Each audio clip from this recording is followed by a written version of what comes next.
Isn't it amazing? This is the result, Nigel. You and I have never had it. It's called religious conversion. The Harry we have now is not the Harry we had then.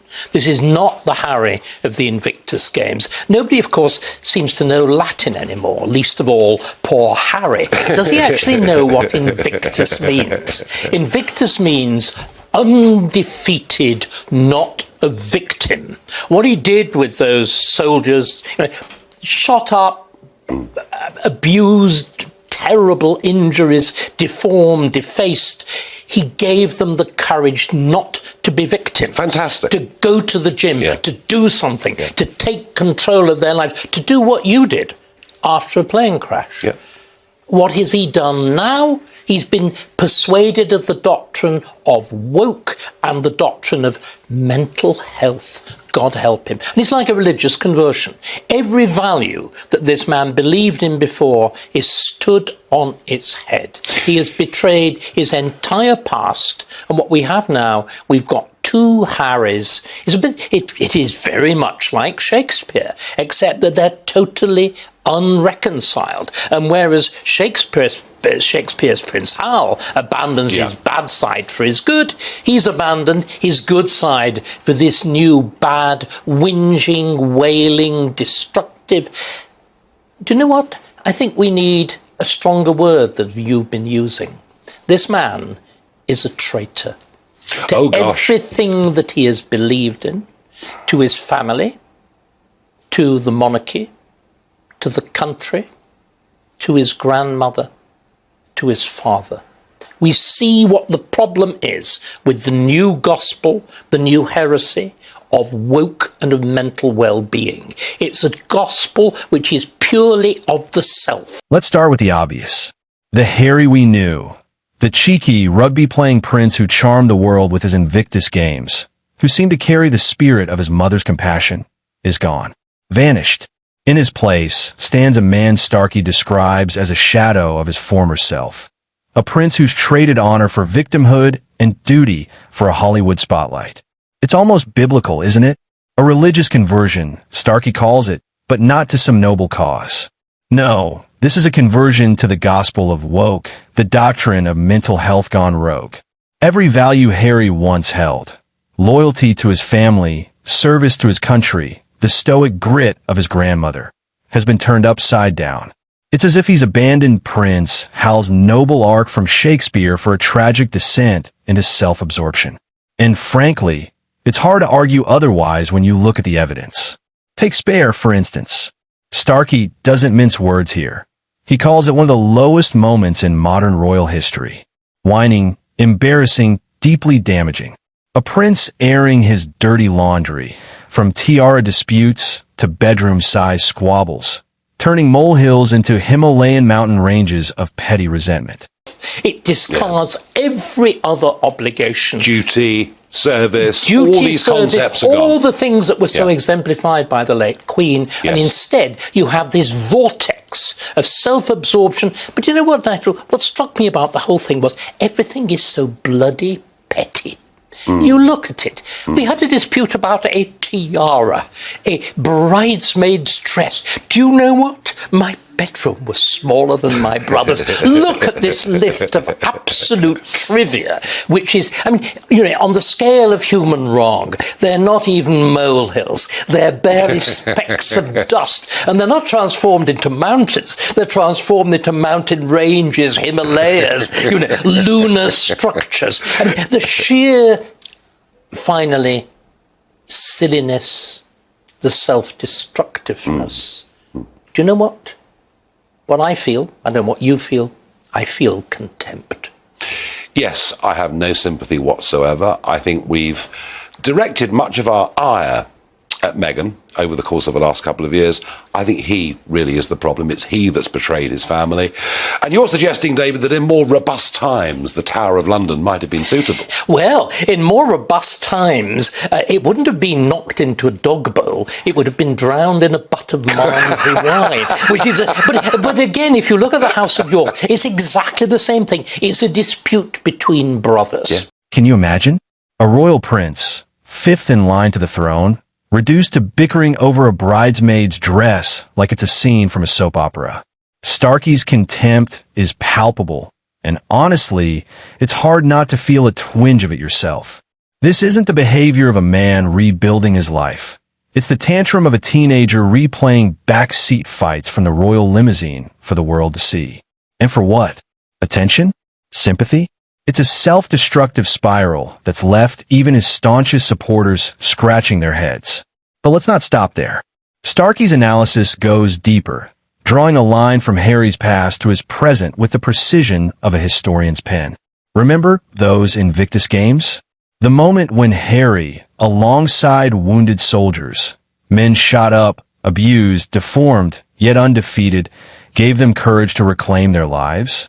That was the old Harry, the one who understood that Invictus means unconquered, not victim. Starkey marvels at that transformation, comparing it to his own recovery from a plane crash. It was inspiring, a testament to taking control. And again, what's come out of all of this is a sort of simmering teenage resentment. We've suddenly got those fights on the back seat of the royal limousine, transformed, played in front of us, reenacted with added bitterness. And I do think, actually, I'm sorry, I do think, Meghan, when people convert, I've described this as a process of conversion, there is somebody who converts. There is no doubt it's she. She has acted as his priestess into this new absurd Californian religion. But what I think we should all be doing, we should be seeing what the risk of the Americanization, I'm sorry, I know you're a bit of a Trumpy, but the terrible risk of the Americanization of British public life and thought. You're sucked into this. It's a veil of despond. It proclaims it makes you well. It makes you sick. And feelings, feelings matter more than facts, and all of these things. My truth matters more than the truth. No, I get that. It's utter self-destruction. So the question is, what should be done, if anything? We know that the palace have thus far maintained their own dignified silence, and Cameron Walker speculating maybe they should answer. The trouble is, if they answer 15 charges, 30 more will be laid at their door. And they're all so trivial. The point is, you get yourself into a dispute. There's a good principle of law, de minimis. Don't dispute about nothing. These are nothings. I think the silence is correct for the very simple reason nobody is destroying Harry more effectively than Harry. That is true. Every time he gives an interview, now, of course, he contradicts himself because the religious conversion isn't quite complete. And every so often, the honest old Harry pops up and says, but actually, me grandma weren't a terrible racist. I rather like Susan Hussey. And so the religious conversion isn't complete. There's still the perfectly decent, not very bright boy, bit physical, who used to be sorted out by the army, and suddenly, do you know what? Well, he's married. So what happened? How did that Harry become this Harry? Persuaded by a new doctrine that's turned him into a poster boy for self-pity. Starkey doesn't hesitate to point the finger, partly at the influence of Meghan, whom he dubs a priestess of this absurd Californian religion. A bit harsh, perhaps, but the imagery sticks. It's a narrative of Americanization creeping into British public life, where feelings trump facts, and my truth overshadows duty. Starkey warns it's a veil of despond that makes you sick, not well. And the fallout? Oh, it's catastrophic. Harry's every move, lawsuits, memoirs, Oprah interviews, erodes public respect and isolates him further. Starkey sees it as a disgrace to his birthright, a willing trade of honor for celebrity deals. The army, once his second family, is reportedly disgusted. Distinguished personnel, set to weigh in later, might agree that he's trashed not just the monarchy, but the Commonwealth, his grandmother's great achievement, along with it. Public sentiment is shifting too.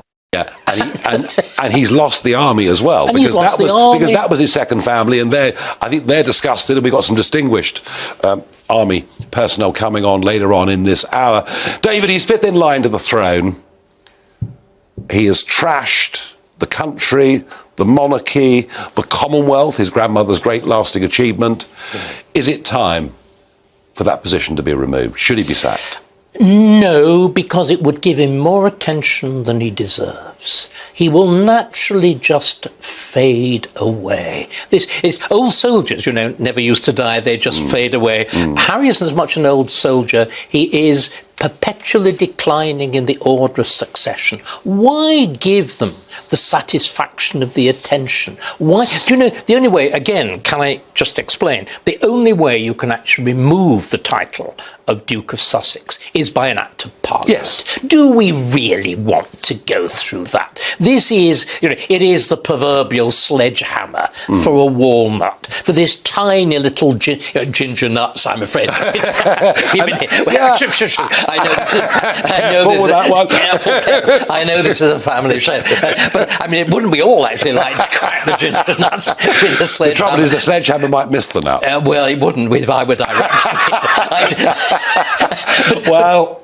But no, I don't think it's worth it. I think it would make a lot of us feel better, but it would be foolish. I think that for once, the palace is doing absolutely the right thing.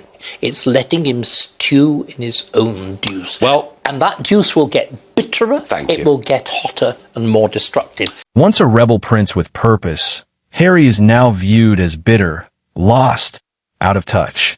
Even those who sympathize with his mental health journey are asking, how long can you blame your past before it becomes your fault? Starkey's not alone in this view. He's voicing what many now believe. Harry's downfall is no longer a tragedy. It's a choice. So, what does this mean for the monarchy? Starkey's verdict is clear. Harry's committing royal suicide.